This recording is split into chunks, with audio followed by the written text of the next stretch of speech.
స్థూల రెవెన్యూలో ఈ అప్పులు అనేవి దాదాపు 42% దాకా చేరుకున్నాయి. 14-15లో 15% ఉంటే 15-16లో 18%, ఆ తర్వాత 35 నుంచి 40% దాకా ఈ అప్పులు పెరిగిపోయినాయి రాష్ట్ర స్థూల ఉత్పత్తిలో. ఇంత స్థాయిలో అప్పులు పెరిగిపోవటం, రాష్ట్ర ఆర్థిక పరిణామాలన్నీ కూడా దాని కారణంగా అది పట్టాలు తప్పినాయి. అది ఇవాళ మనం ఎదుర్కొంటున్న ప్రధానమైన సమస్య. అందుకని బడ్జెట్ తయారు చేసేటప్పుడు మొట్టమొదటగా ఈ వారసత్వంగా వచ్చిన ఈ అంశాల విషయంలో జాగ్రత్త పడవలసిన అవసరం ఉంది. ఇందులో చాలా కీలకం ఈసారి ఆ రకంగా మరి ఇష్టానుసారంగా పెరుగుదల అనేది మనకు ఈ బడ్జెట్లో కనబడటం లేదు. క్యాలిక్యులేషన్స్ చేసి చూస్తే వేసినటువంటి అంచనాలు వాస్తవికమైన పరిస్థితికి మధ్య ఉన్నటువంటి తారతమ్యాలు కూడా చాలా తక్కువగానే ఉన్నాయి. ఇవి ఈ బడ్జెట్లో ఉన్న కీలకమైనటువంటి అంశం. ఉదాహరణకి టోటల్ రెవెన్యూ రిసీట్స్ 9.8% పెరుగుదల మాత్రమే మనకు కనబడుతున్నది.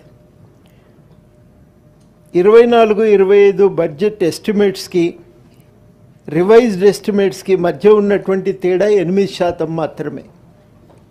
ఇది ఒక కీలకమైనటువంటి పరిణామంగా నేను ప్రత్యేకంగా ఈ సందర్భంగా నేను చెప్పదలిచిన.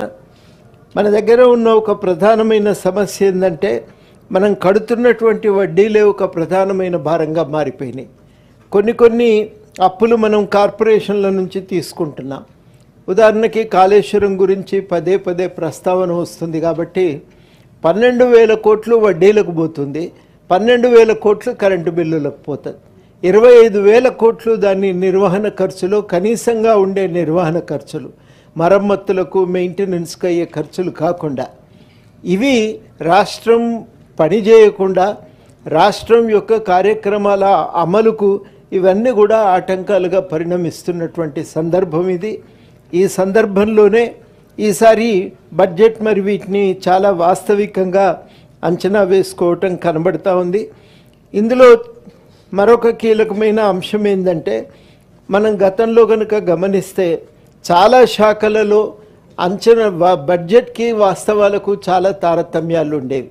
ఈ బడ్జెట్కు వాస్తవాలకు ఉండేటువంటి తారతమ్యాలు ఒక ప్రధానమైనటువంటి సమస్యగా పరిణమించినాయి అధ్యక్ష.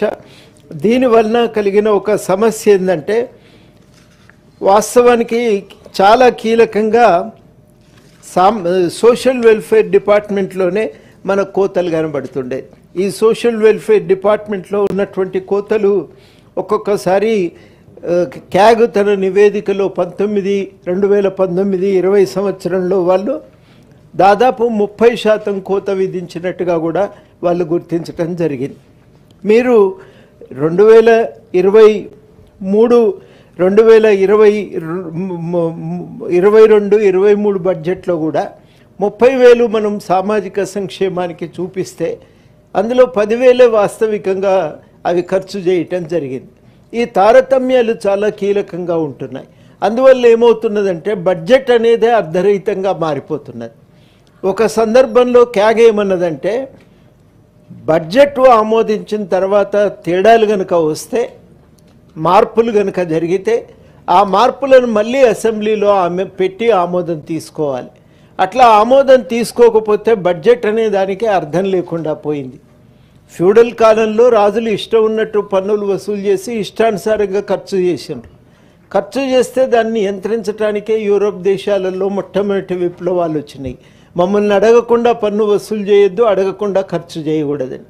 మ్యాగ్నా కార్టాతో మొదలై వచ్చినటువంటి తిరుగుబాట్ల కారణంగా ప్రభుత్వాలు మెల్లమెల్లగా ఆ బడ్జెట్ను వాళ్ళు తయారు చేసేటప్పుడు ప్రజల ఆమోదాన్ని తీసుకోవటం మొదలుపెట్టారు.